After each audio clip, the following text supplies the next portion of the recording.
Hello guys! Hello Pisces! Welcome dito sa aking channel, Kapalaran 888. Welcome guys! Alamin natin kung anong messages, vibration, gabay energy para sa inyong lahat. This is from week 9, June 9. So this is the second week of June 2024. Para to sa lahat ng Pisces. I hope na makaresonate kayo dito. So, this is from June 9 to 15. Okay, June 9 to 15 tayo, guys. Second week. Tingnan natin, Pisces, kung ano ang message, vibration, gabay, or energy na gustong ipahiwatig sa'yo ng baraha. So, tingnan natin. Pisces, thank you sa lahat ng mga patuloy na sumusubaybay dito sa aking channel. Doon sa mga nagla-like and share, nagsusubscribe, doon sa mga nag-send ng messages. Thank you sa inyong lahat, guys. And pasensya na hindi ako nakaka-reply, but nababasa ko silang lahat. Okay, so, Pisces, ano ba ang message? Ano ba ang vibration? Ano ba ang guidance na kakailanganin mo sa week na to? Okay, first card tayo, Despair. Kumuha pa tayo dito ng baraha. Next is number 9, Change. Okay, paki-comment sa comment section, Pisces. Meron ba ditong Pisces na medyo desperado siya? Nasa number 5 to eh. You are worried about your financial status maybe. This 32 is 5. Pwedeng nag-a-apply ka ng trabaho. Or maybe nag-apply ka ng trabaho, nakapasok ka, but the problem is may problema siguro sa loob ng company, so you need to find another job, diba? Replacement job, parang ganun. So, paki-comment sa comment section if you resonated, Pisces. Comment down below. Number 32, number 5 siya. So, possible na hindi lang sa loob ng trabaho, maybe sa negosyo if you are business person, or maybe sa family or emotional. Meron sa inyo ditong namumroblema. So, you're feeling desperate for the current situation, especially sa financial and then sa relationship or anything na medyo nakaka-desperate. Okay, second card natin is number 9. So, this 9 is sagot siya dito sa 32, which is manifestation, near to completion. So, sinasabi ng baraha sa'yo dito, Pisces, na if you're experiencing desperation, hopelessness, helplessness, anything na negative, sinasabi ng baraha na huwag kang mag-alala kasi may pagbabago na magaganap. So, there's an incoming breakthrough, diba? Parang illumination. There's an incoming new beginning. So, ihanda mo yung sarili mo. Kung makikita mo dito may mga bagahe, meron ditong karwahe, or maybe there's a car, but some of the baggages na andyan na, diba? So, parang sinasabi na kailangan mo, siguro like, yung iba, kailangan mo ng additional documents, additional motivation and determination sa mga changes or sa transformation na gusto mong gawin. So, sinasabi ng baraha sa'yo dito na hindi pa huli ang lahat. So, you need to, diba, strive more para sa kung ano man na pagbabago na gusto mong mangyari, Pisces. And, this car ay, kumbaga, nagsisimbolize siya ng movement. So, kung saan ka man papunta, Pisces, or kung ano man ang nangyayari sa iyo sa ngayon, ay yan ay magdadala talaga sa iyo ng transformation and change. Malapit na siya kasi number 9 na siya, so near to completion na siya. So, maybe you're planning to travel, to relocate, or to move from one place to another, or from one country to another, from one situation to another. So, sinasabi na huwag kang ma-desperate kasi incoming na, okay? Malapit na yung financial and emotional or spiritual na breakthrough sa buhay mo, okay? Okay. Tingnan natin kung anong message sa'yo ng ating spirit. Spirit, tingnan natin. Ano ba ang message ng spirit para sa'yo? Okay. First card natin is divination. Divination is prayer. sinasabi ng baraha sa'yo dito na napaka-importante, Pisces, yung pagpipray. Okay?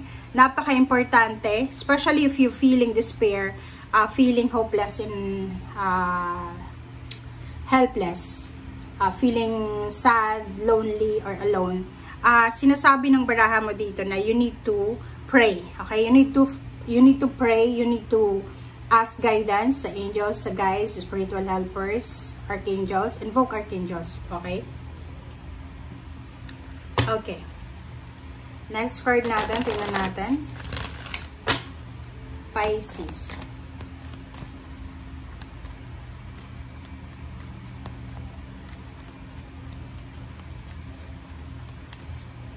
Alright. Okay, magical blessings. Wow. So, this magical blessings, this is your current situation or maybe future. Sinasabi ng baraha na whatever you're going through, so kung ano man yan na pinagdadaanan mo sa ngayon, huwag kang masyadong mag-worry, mag-alala kasi you are being assisted by magical fairy, a blessing. So, kumbaga, yung mga spiritual helpers and guides mo, they're helping each other, diba? They're forming legions, diba? Parang they're forming a group, a team, just to help you. So, maybe sa ngayon, wala kang nakikita kasi hindi naman natin nakikita through naked eye yun yung mga blessings So, dito sinasabi sa'yo na there's a blessing, there's so much blessings that's coming your way. So, you need to expect this, okay? So, magical blessings, unexpected. So, maraming milagro ang possible na darating sa buhay mo, Pisces. Okay. Tingnan natin. Third deck tayo. This will confirm kung ano yung mga talagang mangyayari sa'yo.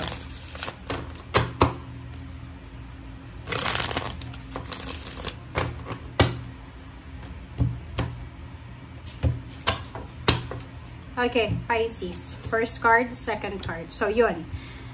For this week, sinasabi ng baraha sa'yo na may mga Pisces siguro na you are struggling financially or physically. Like, may mga physical health problems or maybe financial health problems. So, it's up to you. Depende yan sa tao kung ano yung pinagdadaanan mo. But, maybe this week medyo distracted ka. So, siguro maraming nawalang pera, maraming nawalang relationship, or maraming, kumbaga, may bumagsak na foundation sa'yo. So, I hope na you're feeling well, feeling okay. So, this week, sinasabi ng baraha na ano man ang pinagdadaanan mo, it's either you're broken-hearted, it's either you're physically recovering, or it's either emotionally recovering, or financially. But sinasabi ng baraha dito na you need to take a rest. So, this week, bibigyan ka ng pagkakataon ng universe na makapagpahinga, makapag-rest, rejuvenate, diba? Anti-stress, parang gano'n. So, grab the opportunity. If ever lang, na bibigyan kayo ng chance this week na makapag-hibernate. Kailangan mong i-grab yung opportunity. Okay? And 9 of Cups. So, sinasabi ng baraha na this week, siguro last week, or maybe 5 days ago, or 5 weeks ago, or maybe 5 months ago, marami kang pinagdaanan ng mga financial problems, emotional problems, or physical health problems. But now, sinasabi ng baraha na starting this week, okay? Starting this week, you will recover from your physical health problems, from your financial problems, from your emotional problems. So parang, ang mangyayari sa linggong ito, this is the manifestation ng Phoenix rising from the ashes. So, babangon ka. Diba? Parang, babangon ka sa kinasasadlakan mong sakit, hirap, or anything na kailangan mong bumangon. So, you are lucky. You're lucky because you are, kumbaga, assisted ng iyong mga fairies, mga angels, guides, in ang ating universe.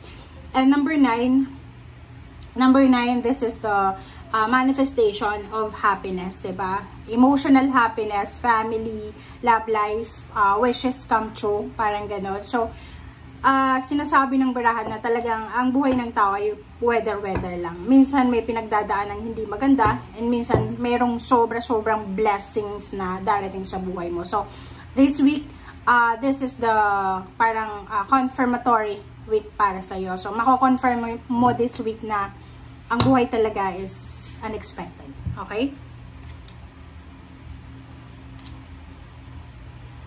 Okay.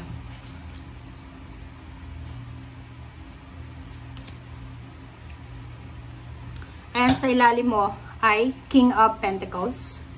Next is 8 of Wands. So, there's a good news. So, sa linggong ito, may mga Pisces na posibleng makakatanggap kayo ng magandang balita. There's a good news, speedy news, napakabilis na balita regarding money. So, maybe may hinihintay kayong pera. Maybe that's the reason why you're happy here. And be patient. So, if you're waiting for the lump sum of money, payments, payouts, bonuses, or salary, or anything na na-delay, sinasabi ng barasay dito na be patient. Just be patient. Okay? So, kumbaga, connected dito sa 9 of Cups, meron ding 4 of Wands na there's parang stability and balance, security. So, emotional.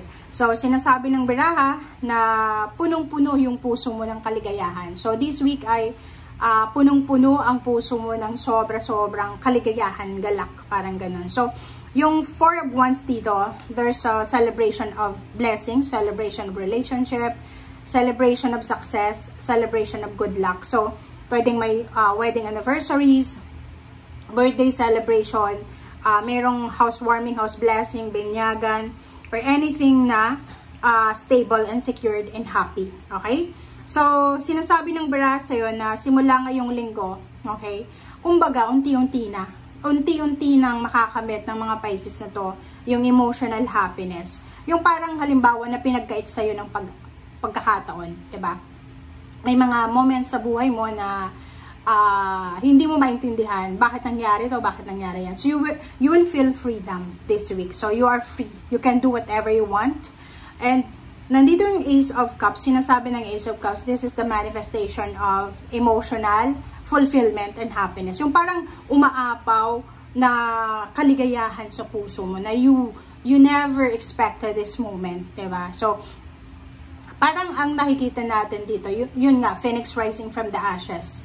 Dumaan ka sa hirap ng buhay, maybe financial, emotional, physical health, spiritual, may mga warfare kang pinaglalaban. But now, sinasabi sa linggong ito na this is the start, this is the parang, soft opening ng breakthrough sa buhay mo. So, ihanda mo yung sarili mo, nandito yung change, nandito yung karwahe, na sinasabi na you need to prepare yourself. You need to prepare yourself for the upcoming, incoming blessings, windfall, success, and freedom. Kumbaga, like for several years, maybe you're in a relationship and maybe you're suffering depression, anxiety, or any pain and heartaches, or maybe you are connected or you're attached to narcissists or any manipulators or someone na kumbaga hindi healthy para sa yung mind, body, and spirit. And this week, sinasabi ng bara sa'yo na you will recover from that. Okay? You will recover from that. And yung Queen of Wands natin dito, sinasabi na after this week, kumbaga, after ng illumination, ng clarity na to, sobra-sobrang magiging peaceful. You're at peace now. You're living peaceful or you will live peaceful starting this week. Okay? So, napakaganda kasi hindi lang pera, hindi lang emosyon, kundi spiritual. Kumbaga yung sinasabi ng bara sa'yo na yung buhay mo ngayon ay naka-align sa kagustuhan ng universe. So, kung anong nangyayari sa'yo ngayon, alignment siya. Kumbaga, yung gusto mo, gusto ng universe, gusto ng Panginoon, align sila para sa'yo. So, congratulations para sa mga Pisces kasi this is one of the best reading na nakita ko sa buhay mo kasi sinasabi dito na eto talaga yung reading na parang satisfying siya, na mix siya, diba? So, full of hope and full of freedom. Thank you guys for watching. Bye!